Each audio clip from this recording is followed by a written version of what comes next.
So let's go through a few more examples. So if you were asked to decide how important a particular scientific paper was relative to other papers, how might you go about doing that? Well, one way to decide between, say, these two papers here, I'll mark one with a blue circle and one with a red circle, is to wait until other papers start to cite these and count up the number of citations. So here, the paper marked with the blue circle has had 4 other papers authors have bothered to read this paper and cite it, so therefore it must have had more impact in the scientific community than the one marked with the red circle. But if we wait even longer, and that's indicated here by this darker blue color, if we wait even longer, you might get even more people citing this intermediate paper. And so maybe we can conclude that, well, over time, ultimately, this one had more impact because this paper was influenced by this paper, and all of these papers were influenced by this one. So therefore, perhaps we change our answer and that this one is more important. So how do we decide between these two interpretations? Well, this problem looks a lot like the problem of judging the relative importance of pages on the web. And so one thing you can do is say, well, look, a particular website is important if a lot of other important websites point to it. And so here you can say a scientific paper is important if a lot of other important papers point to it. And this method that Google proposed and implemented and ultimately led to a pretty significant part of their success was this algorithm PageRank. And so PageRank did exactly this. You add up all the weights of your neighbors and give them to yourself, and then pass on that weight to everybody that you link to. And you keep going with this until you reach some convergence condition, and you end up with the relative importance of these pages. Okay, and so this is a method that comes up quite a bit. Whenever you have a graph, it makes sense to potentially run PageRank algorithm on it, even though it had nothing to do with ranking things on the web, for which it was originally designed. Okay. Using this same data set, you can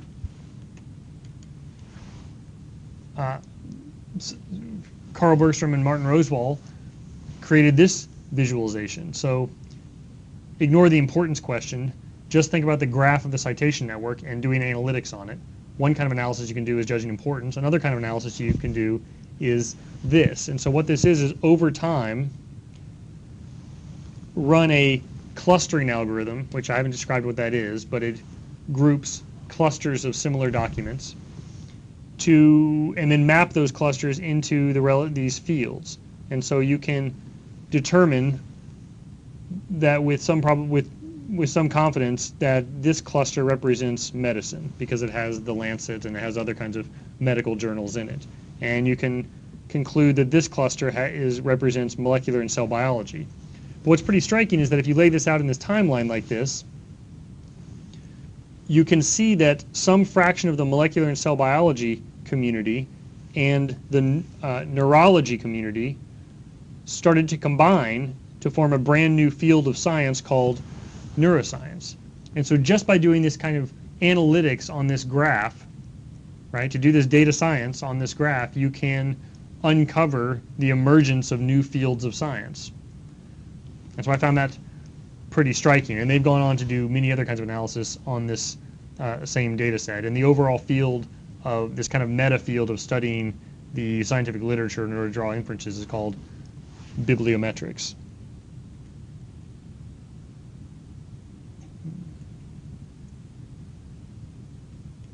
This pen is a little wonky. Bibliometrics. Sorry for the bad B there. Okay. So what is not amenable to data science? Well, you might think food, and this is a paper in a fairly respectable journal that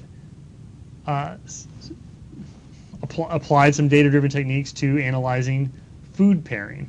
Okay, and so what they did here is pretty interesting, right? So induce a graph on the ingredients by saying that if two ingredients appear together in a recipe, you draw an edge between them. A graph meaning vertices and edges. And if you're not familiar with graphs, You will be by the end of the course, but bear with me right now. So connect two ingredients if they appear together in some recipe. Okay, build that big graph, and now you can analyze it in ways that are similar to what we just talked about. You can look at the community structure. You can find the clusters within this graph and see if these clusters correspond to some of the well-known methods of food pairings. Okay, and in some cases they do, and in some cases they don't. And the authors sort of show that they've uncovered things that were not necessarily known but appear to be there in the data, right? And so this data-driven approach, the fact that there's websites full of recipes online has allowed us to put things on a more quantitative basis that were previously simply, old wives' tales, essentially. Okay, so I thought that was kind of a fun example of an unusual use of data science, again, in a respectable journal. All right. So another example, this is from the Last.fm blog. They looked at the tags associated with the songs on Last.fm and used it to do some simple analysis of the emergence of genres over time, but based on the popularity of the tags for songs coming from that time. And so you see things like, well, post-punk in red here came after punk in purple, which you'd hope that the graph shows, that you'd expect. You'd also see a kind of a rise here in rock and roll over time, and then maybe a bit of a dip more recently. And so this is kind of interesting. But the other theme here we have is that we mentioned in the previous segment is repurposing data, right? So this data was collected simply to help with search, find similar music, and is now being reused to sort of draw inferences about the emergence of entire genres. Okay. So another example here that you may be familiar with, Google was able to show that by analyzing the search logs, the frequency of search terms, it could do a better job predicting the severity and the scope of flu outbreaks than the Centers for Disease Control. And by better here we mean essentially earlier, right? It was able to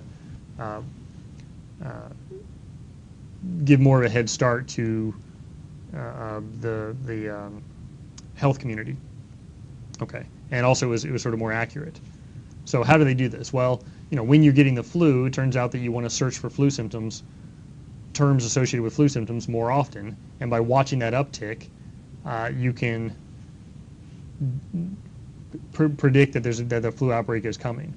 Okay, so that's great, and they put in this worked, and they sort of published a paper about it, and then they put up this interactive visualization that allowed people to sort of analyze flu outbreak going forward. But just this year, some folks showed that it didn't do a very good job in this last year. So scientific hindsight shows that the Google flu trends far overstated this year's flu season. And the reason they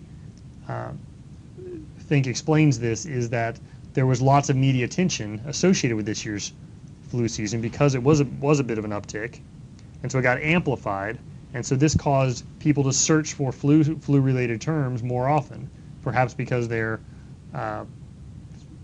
worried about experiencing the symptoms, perhaps because they are trying to understand more about the flu outbreak, perhaps because they're searching for articles, perhaps because they're worried about their kids more. But it all was a second-order effect based on the media attention on the problem, which led to skewed results and ultimately a wrong answer. And so the point here is, this is great that they're repurposing data from the search engine to try to make predictions about something else, but it is biased data, and so you have to be careful with what you conclude from it. Okay, so there are limits here. All right. So another example, also analyzing web search traffic that was done with perhaps a little bit more of a scientific rigor, was done by some folks at Microsoft Research. And so here what you're looking for is side effects associated with particular drugs. And so these results are pretty striking. So what this graph is showing that is over time, a set of users, it was around about 1 million, that had permission to sort of monitor their web search traffic, that when you searched for this drug in green, what percentage of the time did you also search for terms associated with hyperglycemia symptoms? And the answer is somewhere around 5%. For this other drug, it was somewhere around 4%. In the background, for the average case, it was pretty close to 0%. If you searched for both of these drugs, the odds that you also searched for hyperglycemia symptoms went up to 10%. Okay, so what's striking about this is that hyperglycemia is not a known side effect of these drugs, but it seems impossible to ignore from the web search data, right? There's just no reason to believe that this could be explained by coincidence, and they developed this argument more in the paper than I just have there. But so fine. So repurposing data. This is another example of a large data set, and they had to use a web search. And those are probably the 2 points I want to make about that, but a pretty fun one. Okay, so the last example I'll give is a different take. This more about prediction than data, but this from last October, if you recall, there were 6 Italian seismologists who were convicted of manslaughter for failing to predict a magnitude 6.3 earthquake in April 2009. And so while the locals were concerned about the seismic activity, the researchers were deemed to be just too reassuring about the verdict. And so the point I want to make here is that, there's liability. So this scientific community was completely aghast that this happened, and I'm completely aghast that this happened, and pretty much everybody is, that you can imagine to hold researchers responsible for failing to predict something that is demonstrably and known to be impossible to predict, right? So there's no seismologist on the planet that would argue that earthquakes are even remotely predictable, and yet the courts sort of decided that somehow they, because they got the wrong answer, it's bad. But it does sort of bring up the issue that when you make a prediction, there's a certain amount of weight you're going to put behind it, whether intentionally or not. And so understanding how confident you are about that prediction is sort of an important part of the game here. Okay. So that was the last example.